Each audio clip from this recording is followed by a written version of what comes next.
कहानी सुंदरग्राम नाम के एक छोटे से गांव की है, जहां माधव नाम का एक बूढ़ा आदमी अपनी बेटी लीला के साथ एक छोटे से घर में रहता था। माधव बहुत ही गरीब था। वो जंगल से लकड़ियां काट कर लाता और उन्हीं लकड़ियों को बाजार में बेचकर कुछ पैसे कमाता था और उन्हीं पैसों से माधव के घर का गुजारा चलता था। माधव की उम्र अब काफी हो चुकी थी। अब उसके शरीर में इतनी जान नहीं बची थी कि वो जंगल जाकर लकड़ियां काट सके, परंतु उसे ये सब अपने बेटी लीला के लिए करना पड़ता था, क्योंकि लीला की अब शादी की उम्र हो चुकी थी। लीला बहुत ही सुंदर और होनहार थी। लीला पिता की मदद करने के लिए घर में आस पड़ोस के लोगों के लिए सिलाई बुनाई का काम कर दिया करती थी, जिससे उसकी भी थोड़ी बहुत कमाई हो जाती थी। एक दिन इसी तरह माधव अपने घर से जंगल लकड़ियां काटने जाने वाला होता है। तभी उसे लीला रोक लेती है और कहती है, पिताजी, मैंने आपसे कितनी बार कहा है कि अब आपके शरीर में इतनी जान नहीं है कि आप इतनी दूर जंगल में जाकर लकड़ी काट सके। अब आपको आराम की जरूरत है। आप घर पर रहकर आराम करिए। लीला बेटी, मैं घर पर आराम कैसे कर सकता हूँ? अगर मैं ही आराम करने लगूंगा तो हमारे घर का खर्च कैसे चलेगा? अभी मुझे तुम्हारी शादी भी तो करनी है और फिर उस सूदखोर के पैसे भी तो देने हैं। तुम नहीं जानती लीला बेटी, मुझे हर वक्त डर लगा रहता है कि कहीं वो सूदखोर पैसे लेने ना आ जाए। बेटी, वो सूदखोर बहुत ही बेरहम और फरेबी इंसान है। अगर हमने जल्दी से जल्दी उसका पैसा नहीं चुकाया तो वो हमारे साथ कुछ भी कर सकता है। पिताजी, आप ज्यादा परेशान मत होइए। भगवान कोई न कोई रास्ता हमें जरूर दिखाएंगे। और मैं भी तो सिलाई बुनाई का काम करती हूँ। आज से मैं दिन रात मेहनत करूंगी, जिससे हम उस सूदखोर के पैसे जल्द से जल्द दे सके। लीला की ऐसी बातें सुनकर माधव का मन पूरी तरह से भावुक हो जाता है और उसकी आंखों में आंसू आ जाते हैं। हाँ बेटी, मैं समझ सकता हूँ कि तुम भी मेरी मदद करना चाहती हो, परंतु मैं भी अभी इतनी जल्दी घर नहीं बैठ सकता। मैं कुछ दिन और लकड़ियां काटना चाहता हूँ। माधव फिर अपनी बेटी को किसी तरह जंगल जाकर लकड़ियां काटने के लिए मना लेता है और उससे मंजूरी ले लेता है। लीला भी अपने पिता की बातें मान जाती है और उन्हें लकड़ियां काटने की मंजूरी दे देती है। फिर क्या था, बेटी से मंजूरी मिलते ही माधव भी जंगल की ओर लकड़ियां काटने निकल जाता है। माधव दिन भर जंगल में लकड़ियां काटता है और फिर वो उन सारी लकड़ियों को बाजार में लाकर बेच देता है।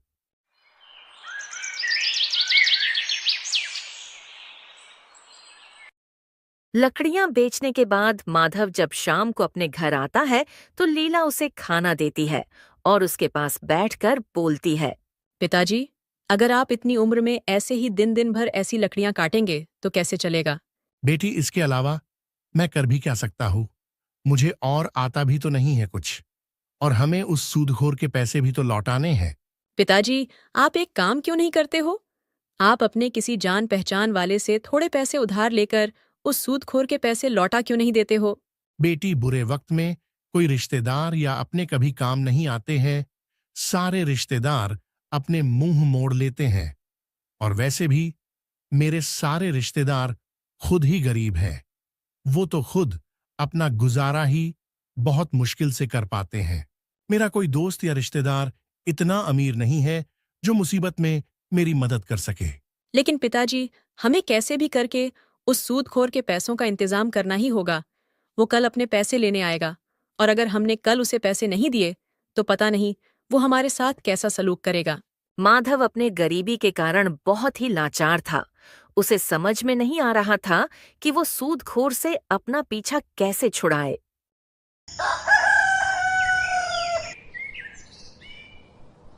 अगले दिन भी माधव जंगल लकड़ियां काटने निकल जाता है।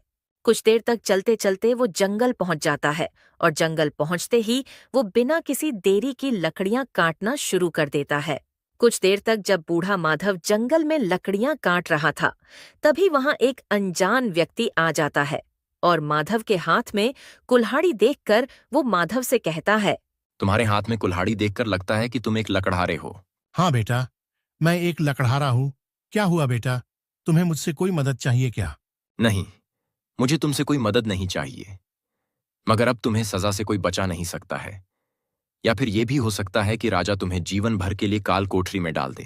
माधव एक तो उस अनजान व्यक्ति को जानता भी नहीं था और ऊपर से उसकी ऐसी बातें सुनकर वो बहुत डर जाता है। ये तुम क्या कह रहे हो बेटा? पर मैंने ऐसा कौन सा गलत काम कर दिया जिसके लिए राजा मुझे ऐसी कठोर सजा देंगे? क्या तुम नहीं जानते? राजा ने पेड़ काटने पर रोक लगाई हुई है। अगर कोई भी पेड़ काटता हुआ पकड़ा गया तो राजा उसे कठोर से कठोर सजा देंगे। और अब तुम्हें मेरे साथ राजा के यहाँ चलना होगा। बेटा, अगर मैं लकड़ियां नहीं काटूंगा तो मेरे घर का गुजारा कैसे होगा? देखो, अगर तुम चाहते हो कि राजा तुम्हें सजा ना दे और तुम्हारे घर का गुजारा चलता रहे तो तुम्हें मुझे पैसे देने होंगे।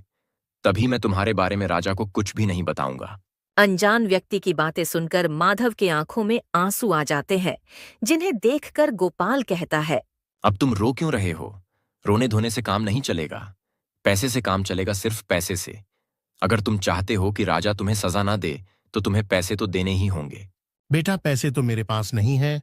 अगर तुम चाहते हो तो मुझे राजा के पास ले जा सकते हो। क्या तुम्हें सजा से डर नहीं लगता, जो तुम थोड़े पैसों के लिए अपनी जान जोखिम में डाल रहे हो? माधव अपनी सारी बातें उस अनजान व्यक्ति को बताता है। बेटा, मेरे घर में मेरी एक बेटी भी है और मुझे उसकी शादी भी करवानी है, और उससे पहले मुझे एक सूदखोर के पैसे भी देने हैं। अगर मैंने उस सूदखोर के पैसे नहीं दिए तो वो सूदखोर मेरी जान भी ले सकता है। अब तुम ही बताओ बेटा, मैं क्या करूं? बेचारे माधव की ऐसी बातें सुनकर गोपाल कहता है।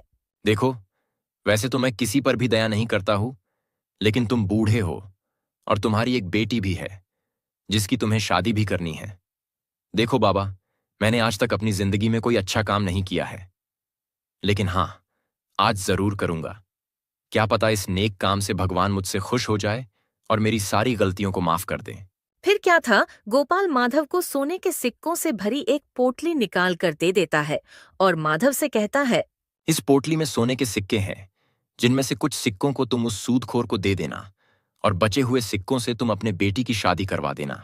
अब तुम यहां से चले जाओ, वरना किसी और ने तुम्हें यहां देख लिया तो फिर से तुम मुसीबत में आ जाओगे।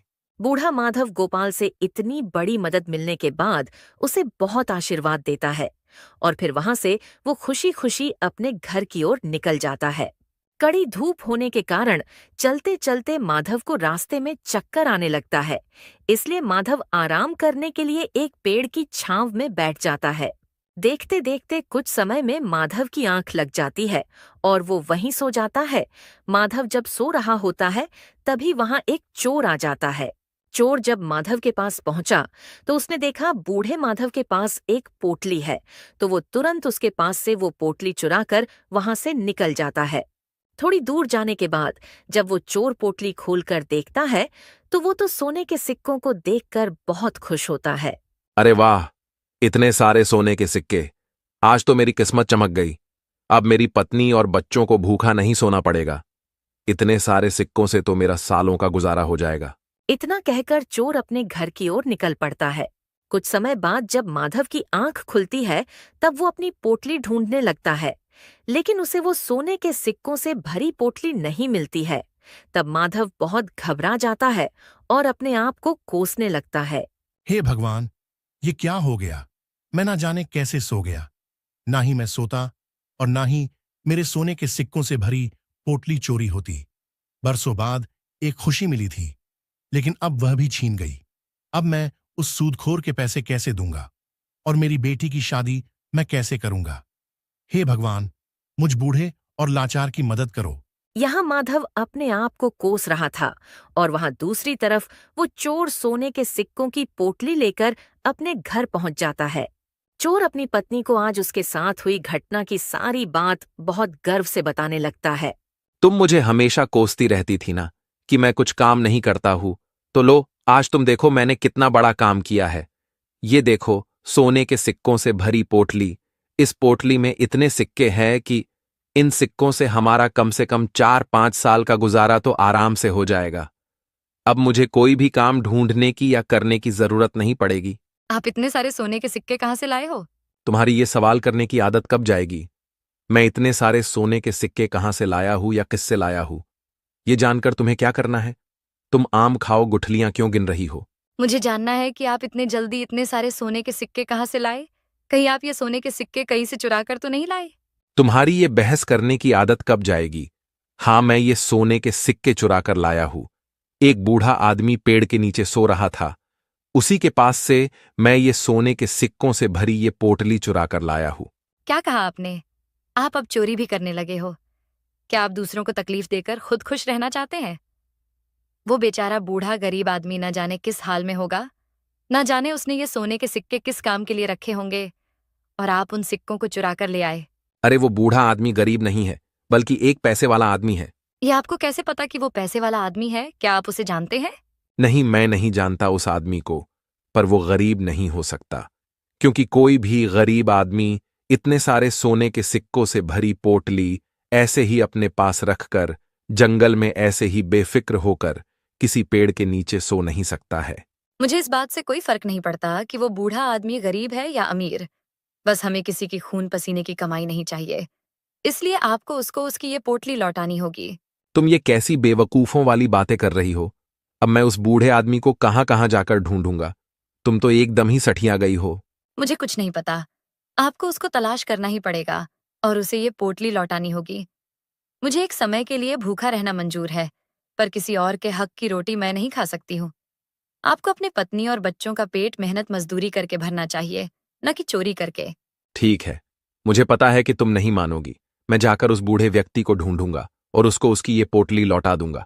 मैं कल सुबह ही घर से जल्दी निकल जाऊंगा और उस बूढ़े व्यक्ति की तलाश करूंगा और उसे ये लौटा दूंगा। ठीक है, पर याद से कल कहीं कोई बहाना मत मारने लग जाना। यहाँ चोर वो सोने के सिक्कों वाली पोटली लौटाने तैयार था और वहां बड़ी मायूस हालत में माधव अपने घर पहुंच जाता है। अपने पिता को इतने मायूस देखकर लीला कहती है, क्या हुआ पिताजी, कहाँ रह गए थे? आज आपको घर आने में कुछ ज्यादा ही देर हो गई। मैं कब से आपका इंतजार कर रही थी। लीला के इतने सारे सवाल सुनकर भी माधव कुछ नहीं कहता है और लीला भी अपने पिता की इतनी चुप्पी देखकर और परेशान हो जाती है। क्या हुआ पिताजी? कुछ तो बोलिए, क्या हुआ है? कुछ बोलते क्यों नहीं? जंगल में कुछ हुआ है क्या आपके साथ? अब लीला को इतने परेशान होते देख माधव बोलना शुरू करता है।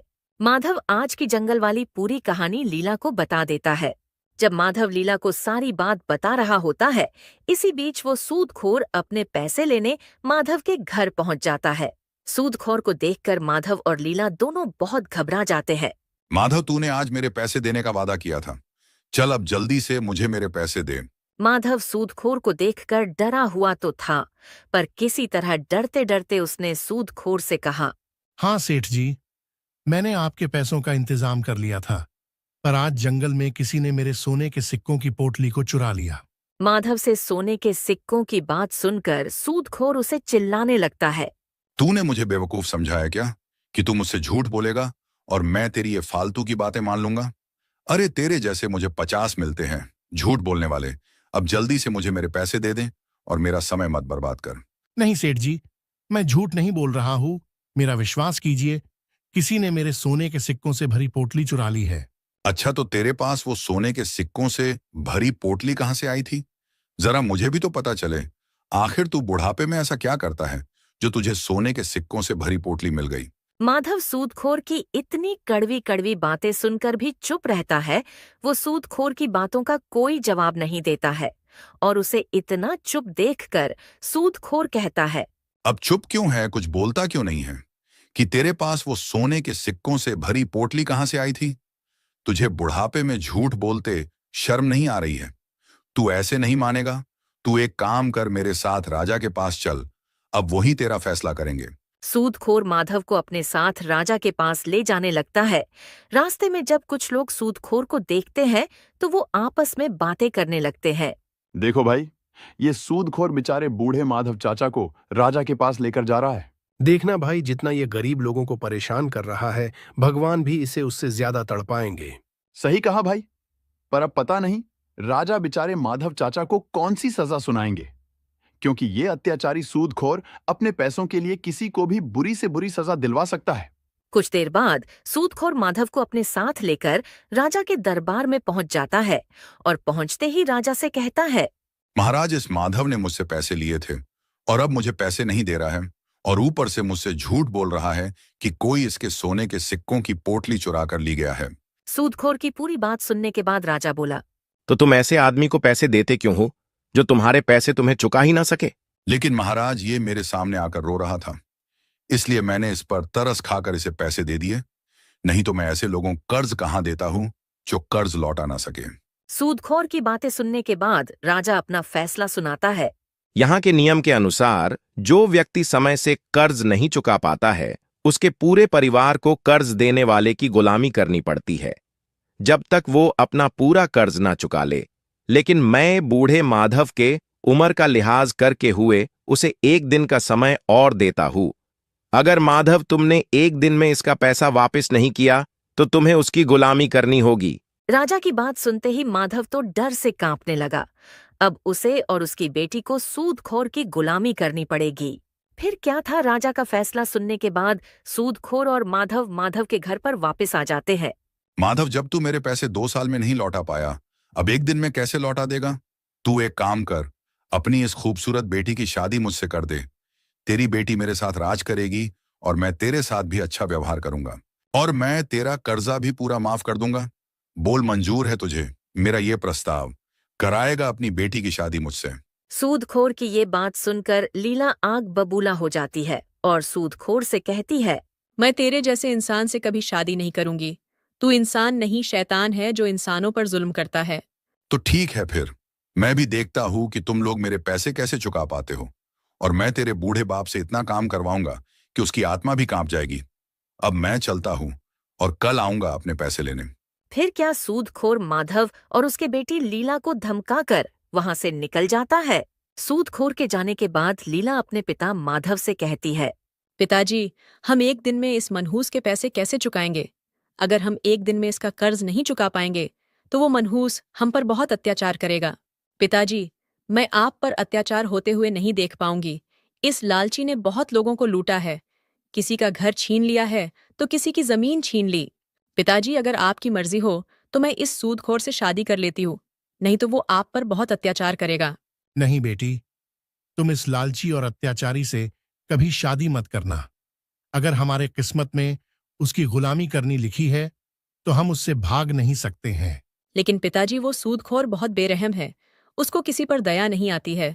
वो आपके उम्र का भी लिहाज नहीं करेगा। बेटी, भगवान जरूर कोई रास्ता दिखाएंगे और किसी न किसी तरह ये कठिन समय भी निकल जाएगा। किसी तरह अपने बातों से माधव अपनी बेटी को दिलासा देने की कोशिश करता है ताकि वो डर के उस सूदखोर से शादी न कर ले।